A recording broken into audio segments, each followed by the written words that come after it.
so it took about 24 hours for Mayor Bowser to remove Black Lives Matter Plaza. It is a stain and has been a stain on this city. Now, the jackhammers are still going, and we're still seeing the effects of that piece of legislation, and I was very proud to introduce it. Keeping our republic is on the line, and it requires patriots with great passion, dedication, and eternal vigilance to preserve our freedoms. Jenny Beth Martin is the co-founder of Tea Party Patriots. She is an author, a filmmaker, and one of Time Magazine's most influential people in the world. But the title she is most proud of is mom to her boy-girl twins.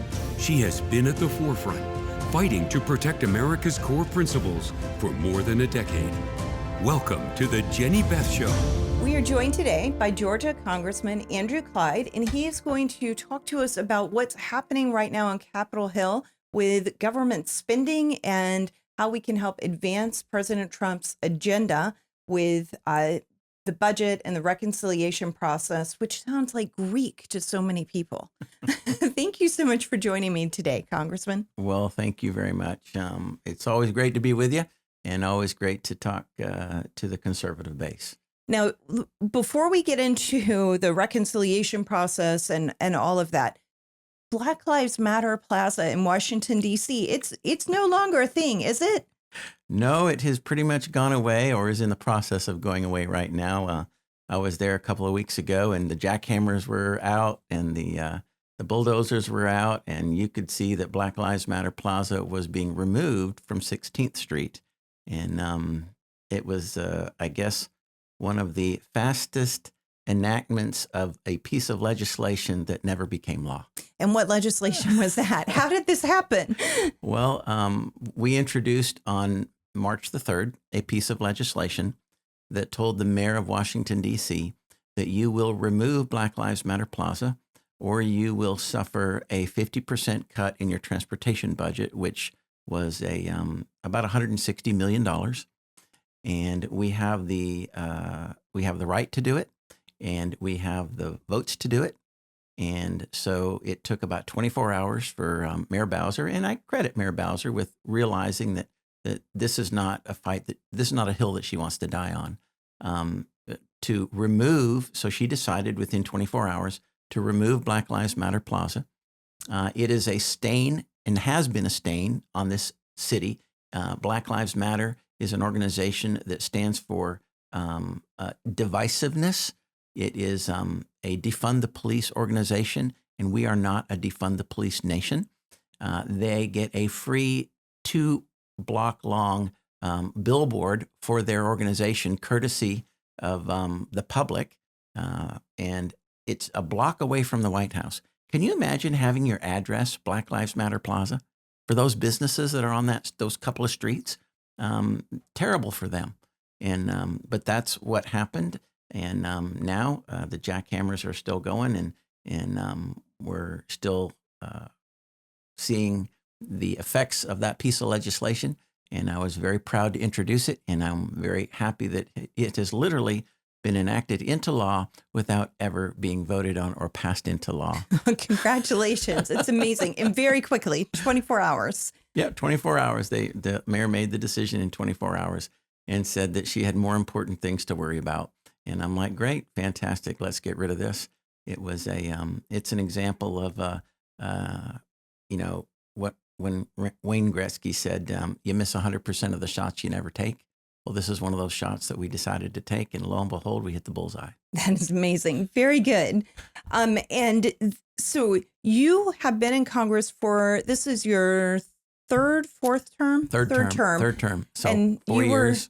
Not a small business owner, but a business owner before this, right? I was. And it was for gun sales, right? Mm-hmm. And you were actually targeted by the IRS too. I was. I started my adult career as a Navy officer, 11 years active, 17 reserve, so 28 years in the Navy, including 3 combat tours in Iraq and Kuwait.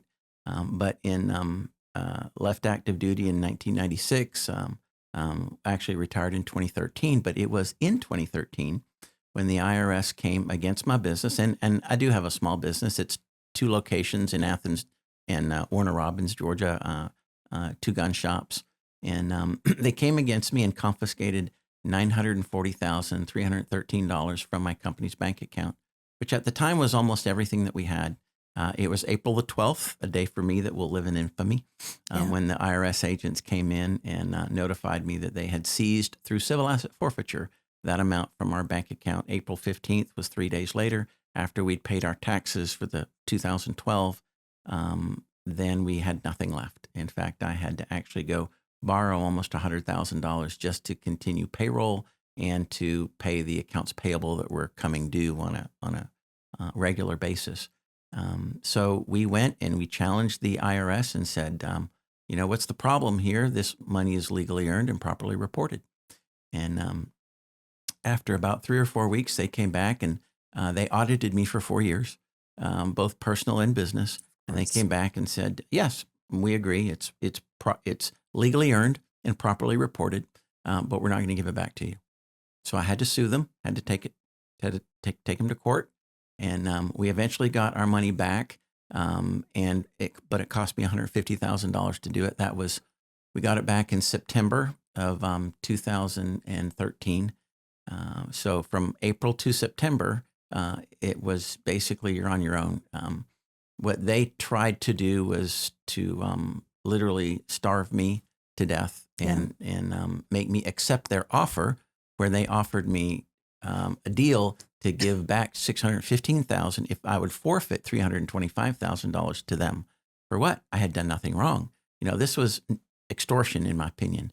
So on October 3rd, 2013, I came up to the U.S. Congress here and had a meeting with the Oversight Subcommittee of House Ways and Means, which has authority over the IRS. And they looked at my story and they were just stunned and thought, oh my, we've never seen anything like this. But the more they looked into it, the more they found small businesses across the country had been targeted. Over 700 of them during the Obama era of 2009 to 2013 at the time. So they asked me to come in for a hearing where they had the IRS commissioner and to testify against the IRS abuse. And so I did that. That was in February of 2015. And the chairman at the time, Peter Roskam, Congressman Roskam, forced the IRS commissioner to apologize to us. There were 3 of us that were witnesses in the hearing room. One was a dairy farmer, one was a candy distributor, and one was a gun store owner. And I was the gun store owner. And so eventually that led to a piece of legislation called the RESPECT Act, Restraining Excessive Seizure of Property through the Exploitation of Civil Asset Forfeiture Tools Act. And that passed the House unanimously. That term didn't get a vote in the Senate. The second term came up on the 115th Congress, didn't get a vote in the Senate. It passed the House again, second time, didn't get a vote in the Senate. So finally, in the third term, it passed the House early on, and Senator Grassley picked it up, and it passed unanimously in the Senate. And President Trump signed that piece of legislation into law on July 1st of 2019. And Peter Roskam was kind enough and said, called me up and said, do you mind if we name this after you?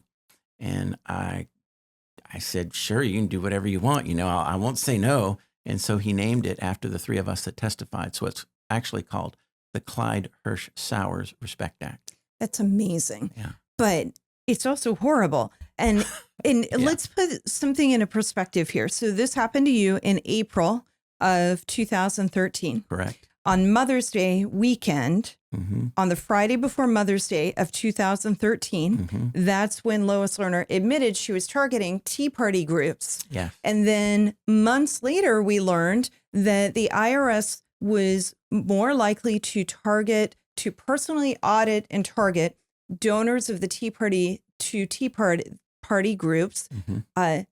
You were 6 times more likely to be audited. So people have always said to me, well, what happened to the Tea Party groups? And I'm like, imagine if you couldn't get your determination letter to say that you actually were a legitimate nonprofit. First, donors wouldn't believe that they could donate to you in a tax deductible manner because they think you're doing something wrong.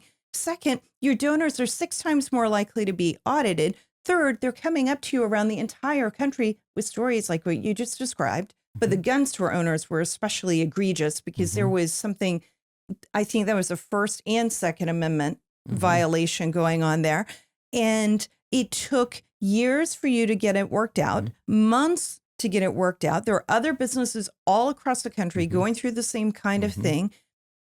And then our funding just plummeted. And it isn't because people couldn't donate to us or didn't respect what we were doing, but they were afraid to, because once it was revealed what was happening, then they were like, oh, we better stop donating to them or we're going to be harmed ourselves. So we have survived and we pushed through it and we persevered. But man, it just makes me infuriated. And $1 million, $980,000 being seized. 940. That would 940 crush most small businesses. How do you survive your cash flow when that's going on? Right. Well, that was the whole point. They were trying to literally starve us through cash flow, because as a small business owner, cash is king. No cash, no kingdom. If you can't pay your bills on time, then you're not going to have a business for very long. No. If you can't pay your employees, do you think they're going to stay and work for free if you can't pay them? No, you have to be able to. And honestly, it was through the grace of God and some amazing things that had happened that honestly can only be attributed to God.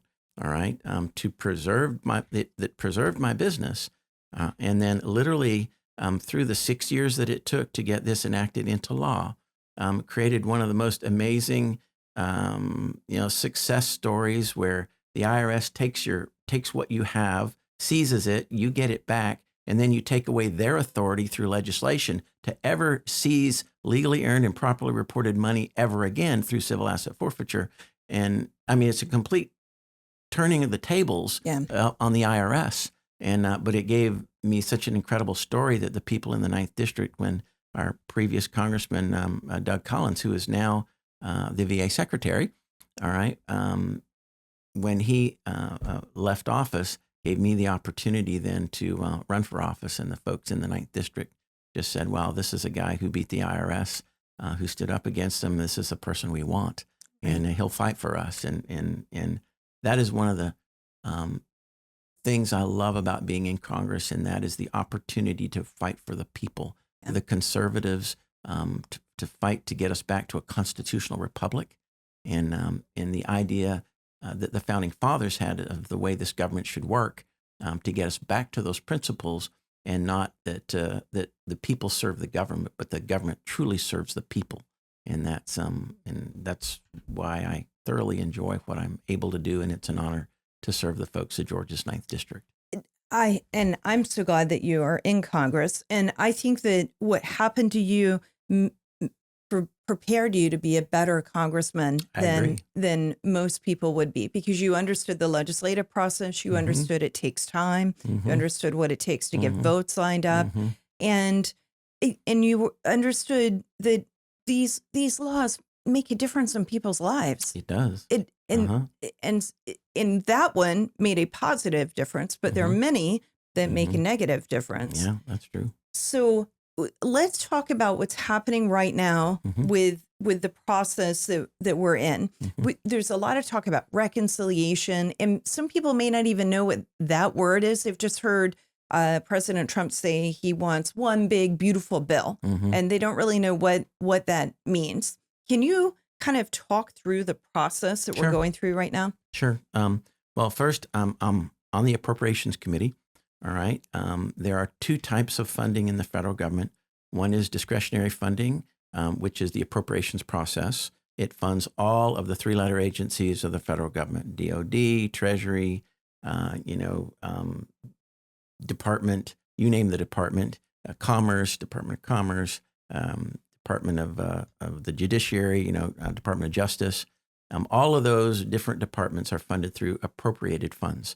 Then you have and that's discretionary. Then you have the mandatory, which are the things like that people have paid into, like Social Security, Medicare, Medicaid, and our debt. All right, that's a mandatory expenditure. Congress cannot say we're not going to pay the debt. All right, it says in the Constitution that that's a mandatory responsibility of the federal government. So I'm on appropriations. but I'm also one of the liaisons from the Appropriations Committee to the Budget Committee. So the Budget Committee focuses a lot on the mandatory side. So really, I'm very well positioned to speak both on the discretionary, on appropriations, and on the mandatory side as well in budget. So the beautiful thing about budget reconciliation is that it bypasses the 60-vote threshold in the Senate. It's privileged in the Senate. It only takes a majority. So everything that we as Republicans can do to put it in reconciliation has the best chance of passing and becoming law. We have the House by a very small majority. We have the Senate by 53 votes, but it takes 60 votes to bring, call a filibuster or cloture, to bring any bill to the floor of the Senate for a vote other than reconciliation or something that's privileged. And there are very few privileged bills, but reconciliation is one of them. So in order to, according to the Senate rules, in order to get something into budget reconciliation, it has to directly affect the budget. So it either has to decrease our deficit or increase our deficit, one of the two. And so we're looking at using this to decrease our deficit and to lengthen or make permanent the Tax Cuts and Jobs Act of 2017, which is a President Trump promise to the American people. And we in Congress are going to uphold that promise, and we're going to help him fulfill that promise. And so the way it works is it's a two-part process. The first is a resolution, a budget resolution, which is basically instructions on how the reconciliation process will work. And that resolution comes out of the Budget Committee, all right, and then it goes over to the Senate, and the Senate has to vote on it as well. And so the two have to have literally exactly the same bill passed in both chambers. And to pass it in the Senate requires only a simple majority. So it's a privileged piece of legislation.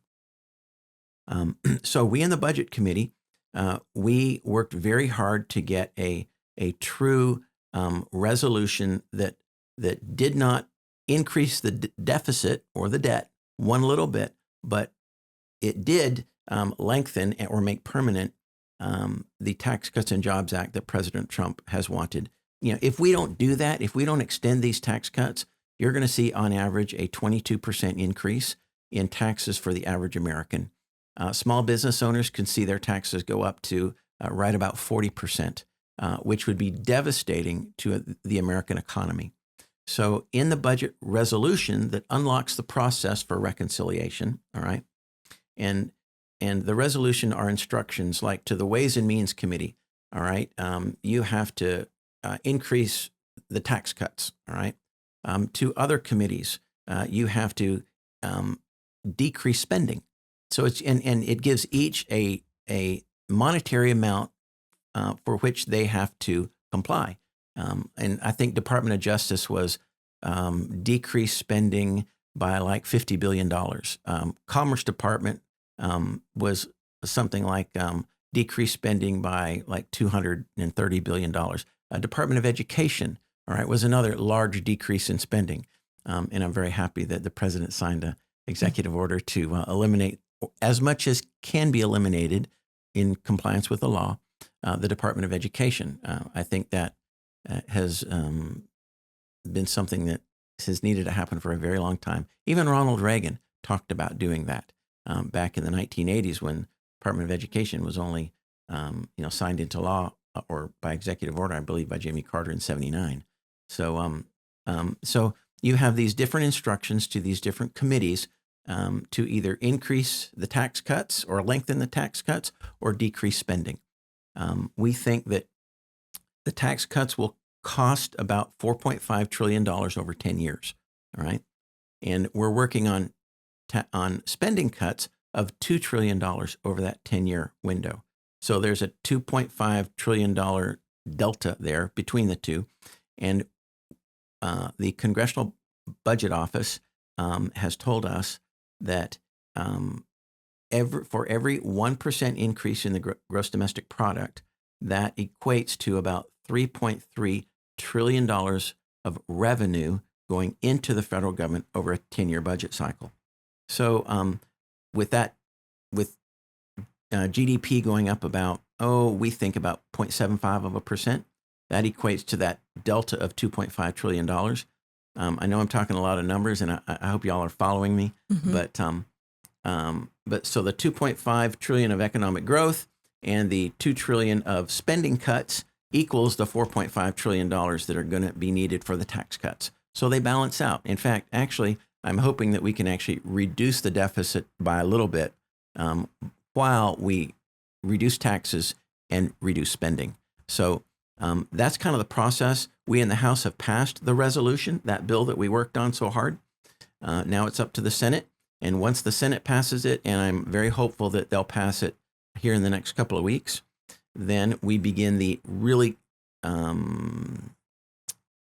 difficult process. Well, it's not really difficult for me, okay, because I'm a very, very much a fiscal conservative and a budget hawk. I want to cut as much spending as we possibly can. I want to give folks as much tax cuts as we possibly can. So it's not hard for me to decide what to cut. You know, a lot of that will be the Department of Education. But there's a huge emphasis in budget reconciliation on the spending cut side, on waste, fraud, and abuse. And that is where Elon Musk and Doge has been tremendously helpful. There is a report put out by the Government Accounting Office, GAO,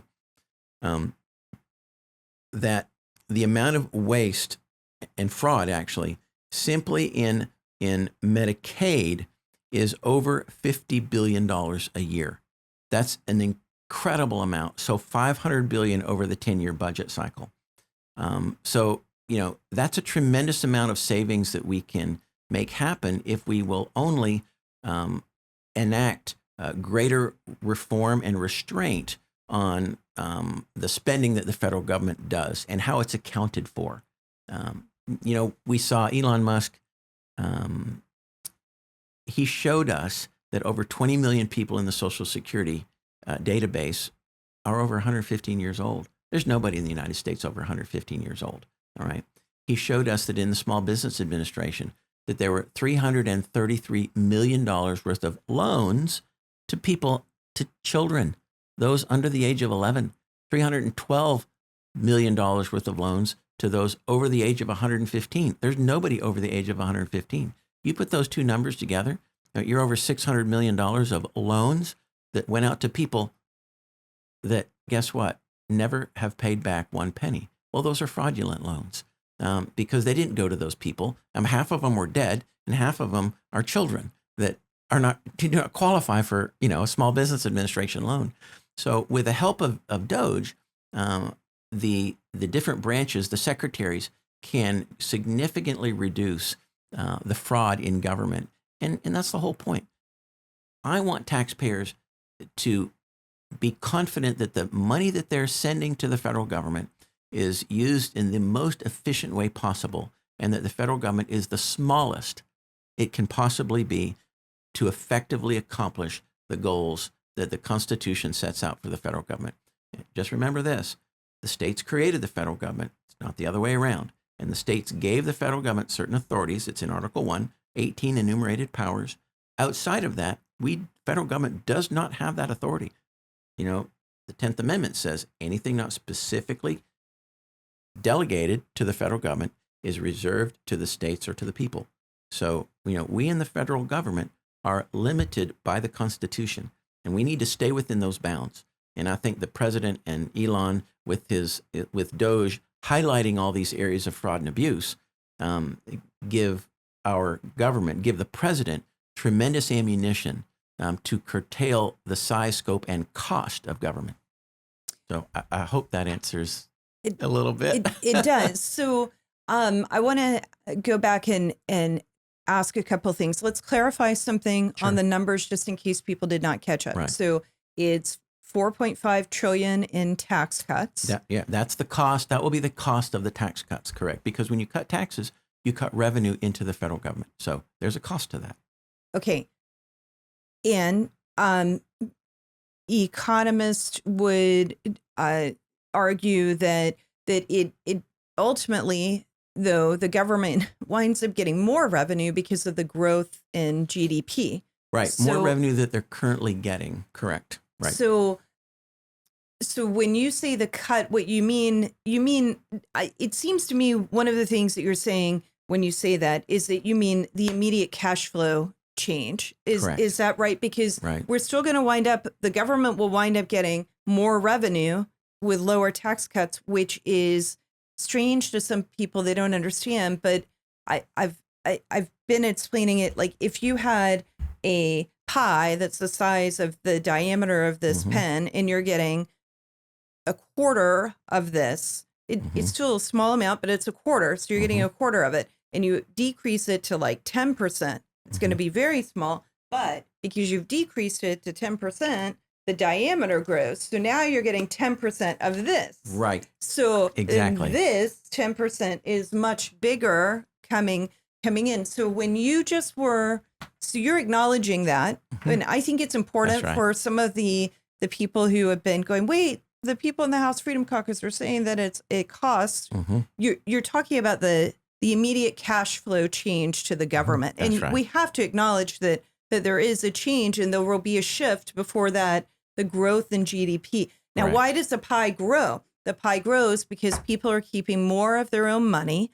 Businesses are keeping more, and they can go and invest it. That's they can right. give raises. That's they right. can, That's and that in turn creates growth. Right. Their businesses will grow, and that will grow the economy.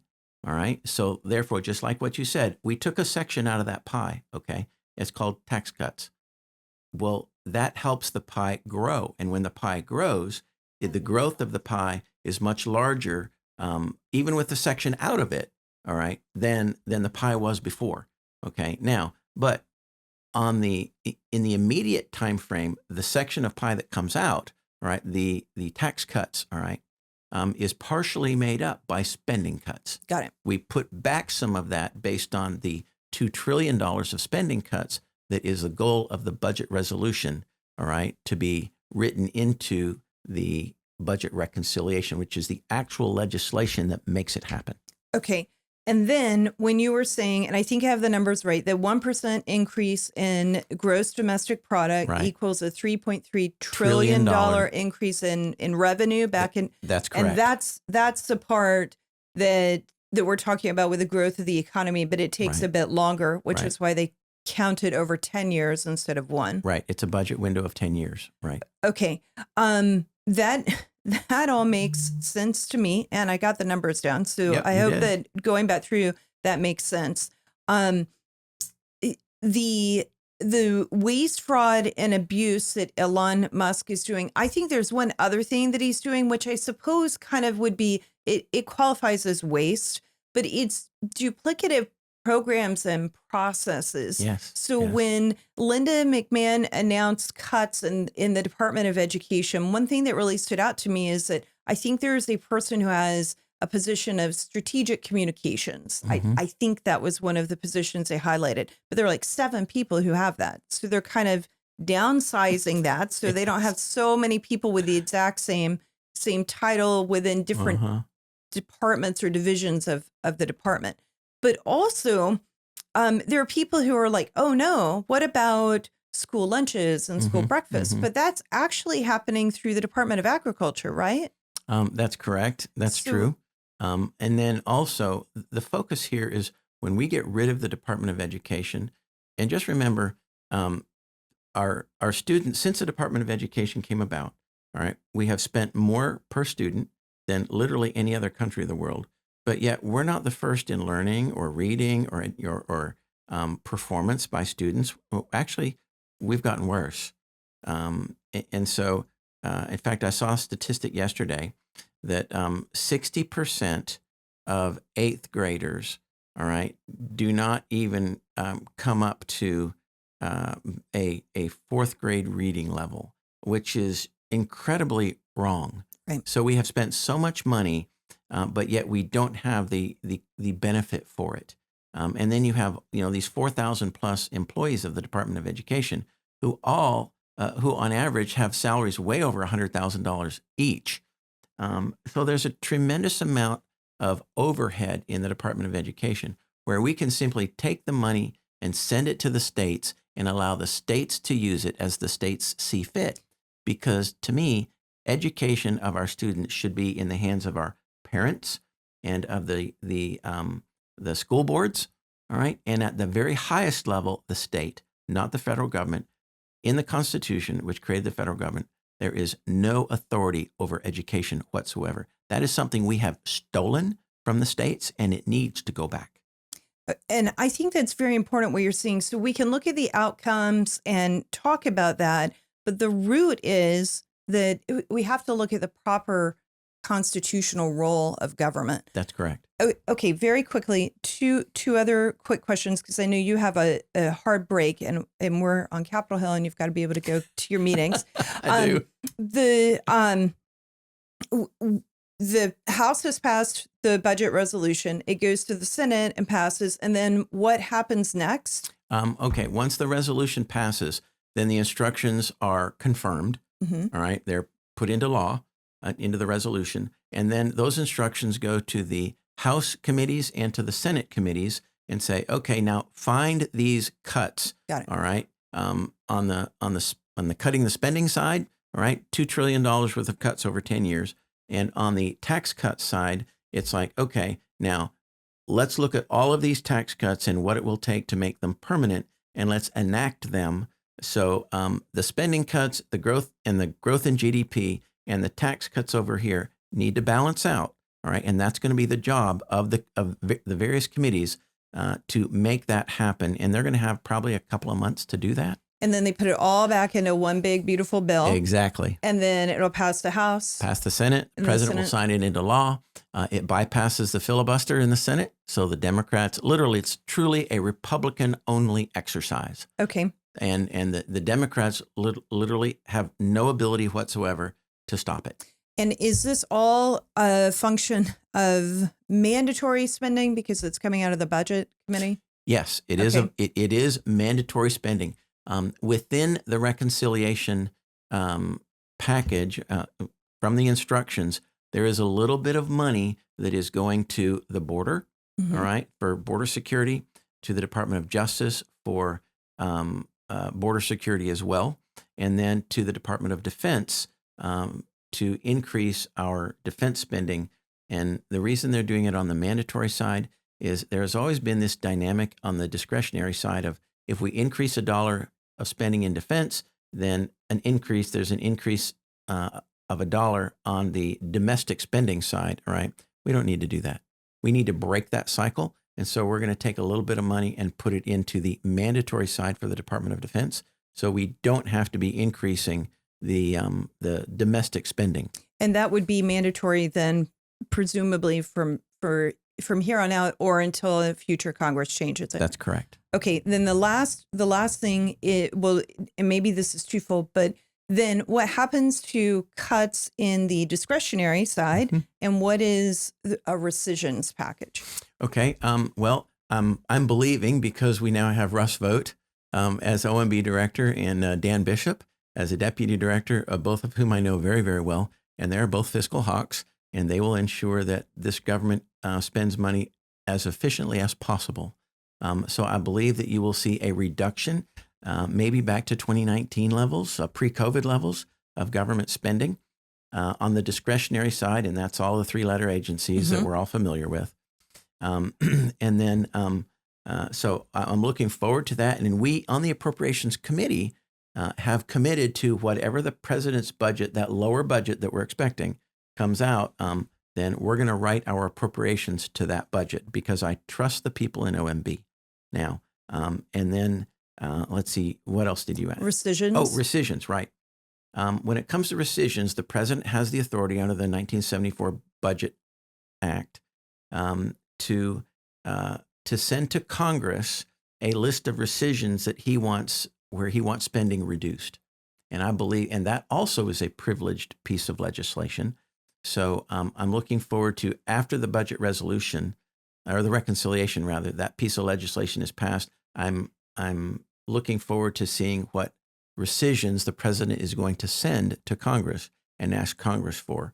I don't know what that's going to be yet. I think they're probably still working on it because it's a big budget, and to find all the places that need to be rescinded, I think is going to take some time. But I will tell you that that there are so many places in the current federal government, so many agencies and programs that are what I call not authorized. You know, Congress, when a federal program comes into existence, first we authorize it and then we fund it. We don't always fund it to the maximum amount, all right? But here is an opportunity to look at everything whose authorization has expired and go, okay, why are we still funding it? We shouldn't be. And so there's another opportunity to reduce spending there as well. And then rescissions on the Senate side, it's privileged also, right? It so it does is. not require Right. 60 votes That's either. correct. That's right. So we have the ability to look at mandatory spending and then through without cloture and the filibuster. That's correct. And then the same thing with the discretionary side through rescissions. Well, Potentially. Rescissions, definitely. However, the appropriations, the actual the process of appropriations Yes. is not privileged in the Senate. Right. Okay, so that does take the 60 vote threshold. That's why you see the appropriations are a little more squishy, okay, than reconciliation or the rescissions. So, now that we've got 4 Freedom Caucus members on the Appropriations Committee, we're running a little more to the right. All right. And maybe we can come back and talk more about appropriations once the president's budget is out. But right now, we've got to focus on the reconciliation process. That's correct, Jenny Beth. Well, thank you so much for joining me today. Well, it's a privilege to be with you, and great to talk to your audience, the conservatives that truly want government spending to be as lean as possible. Thanks. The Jenny Beth Show is hosted by Jenny Beth Martin, produced by Kevin Mooneyhan, and directed by Luke Livingston. The Jenny Beth Show is a production of Tea Party Patriots Action. For more information, visit teapartypatriots.org. If you like this episode, let me know by hitting the like button or leaving a comment or a 5-star review. And if you want to be the first to know every time we drop a new episode, be sure to subscribe and turn on notifications for whichever platform you're listening on. If you do these simple things, it will help the podcast grow, and I'd really appreciate it. Thank you so much.